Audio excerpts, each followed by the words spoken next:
Et on en vient à une discipline qui fait appel à la fois au sport et au théâtre. Notre série de la semaine est consacrée au match d'improvisation. Et quel succès! En 10 ans, le nombre de clubs en France a été multiplié par 10. La discipline nous arrive du Canada. Elle se joue sur une fausse patinoire. Et pour bien comprendre, voyez ce match Nice-Marseille, raconté par Magali Roubaud et Frédéric Cerulli. C'est le début de saison pour les Kunta Blabla, des joueurs d'improvisation niçois. Le rituel est en place, carton pour voter, hymne pour se présenter.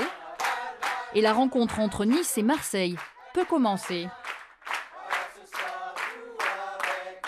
Deuxième improvisation de la soirée, mixte, dont le thème est la classe. Le caucus, c'est 20 secondes pour choisir un personnage et une situation, en s'adaptant aux idées de l'autre équipe.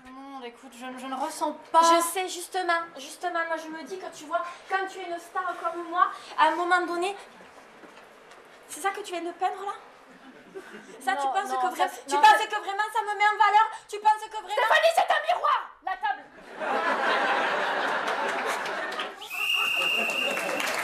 Que l'improvisation, certaines personnes disent « Oui, mais improviser, c'est voilà, vous faites n'importe quoi ». Non, pas du tout. C'est véritablement un cadre qu'on met en place avec des codes de jeu à respecter pour pouvoir monter des belles histoires. La sardine et le porc, c'est donc une comparée et la catégorie plus précisément, ce sera une fable de Jean de La Fontaine. Pensez à m'interrompre. Des catégories, il y en a des centaines, des styles aussi. Chemin faisant, ils avançaient vers la garrigue. Mais la sardine, ne pouvant pas respirer, se sentit toute mal. Oh mon Dieu, Hervé! J'ai les entrailles escamoufades! Je me sens pas bien! Oh mon Dieu, je sais pas quoi faire! Mets-moi dans de l'huile! Avec du piment de squelette! En soirée, on alterne mixte et comparé, lorsque deux équipes jouent l'une après l'autre. Dis-donc que tu es plus grosse qu'une sardine, hein? Mais tout ne se passa aussi bien. Sur le chemin, ils rencontrèrent un gros chien. Il y a de plus en plus de ligues en Provence-Alpes-Côte d'Azur. Il y a 10 ans, effectivement, on était simplement 4 équipes. Et aujourd'hui, on est une vingtaine d'équipes sur la Côte d'Azur. Enfin, sur la Côte d'Azur, la région PACA, plutôt. Et dans toute la France, c'est exponentiel.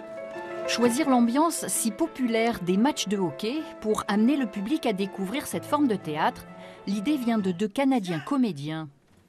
Vous avez un œillet? Oui, Ah! Vous êtes l'homme que je cherche. c'est vous que j'attendais. Un concept où la compétition est un alibi.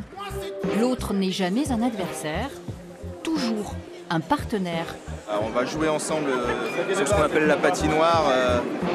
Et si on ne s'est pas au moins vu 1 ou 2 heures avant, c'est beaucoup plus difficile. Dans la vie, vous faites quoi? Je suis infirmière. Professeur des écoles. D'accord. Ce soir-là, ce n'est pas le score qui restera en mémoire des joueurs, mais l'impression d'avoir passé un bon moment en famille avec une règle prioritaire, retrouver son âme d'enfant.